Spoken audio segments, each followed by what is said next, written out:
ఎంతమంది నమ్ముతారండి? I'm not alone. నేను ఒంటరివాణ్ణి కాదు, నేను ఒంటరిదాన్ని కాదు, నేను ఒక్కదాన్నే కాదు, నేను ఒక్క వ్యక్తినే కాదు. నా పక్షాన దేవుడు ఉన్నాడు, దేవుని దూతలు ఉన్నాయి, ఆయన సహాయం, ఆయన రాజ్యమంతా నా పక్షాన ఉంది. నేను ఒంటరివాణిగా దేవుడు నన్ను విడిచిపెట్టలేదు. ఆయన ఆత్మని నాతో ఉంచాడు. అందుకనే నేను విశ్వాసముతో బ్రతుకుతాను. నిబంధన, దేవునితో నిబంధన పోగొట్టుకుంటే, దేవుని నిబంధనల నుండి బయటికి వస్తే అపవాదికి బానిసగా మారుతున్నాడు. కంప్లీట్ అవ్వాలి. ఏంటంటావా? నీ స్థితిని గ్రహించు, రికగ్నైజ్ యువర్ సిన్, నీ స్థానాన్ని గ్రహించు. రెండోది, దేవుని ప్రేమను గ్రహించు, దేవుడు ఎవరో గ్రహించు. నీ స్థితిని గ్రహించిన నీవు, నా స్థితి ఎలాంటిది, నేను పాపిని అని గ్రహించిన తర్వాత ప్రేమించే దేవుడు ఉన్నాడని అది గ్రహించు.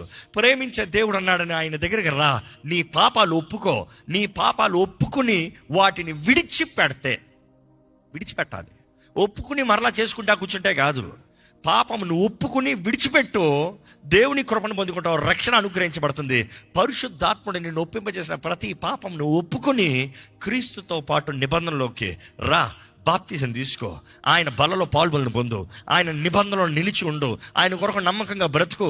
దాన్ని బట్టి నీ జీవితము రక్షింపబడింది. It is been delivered.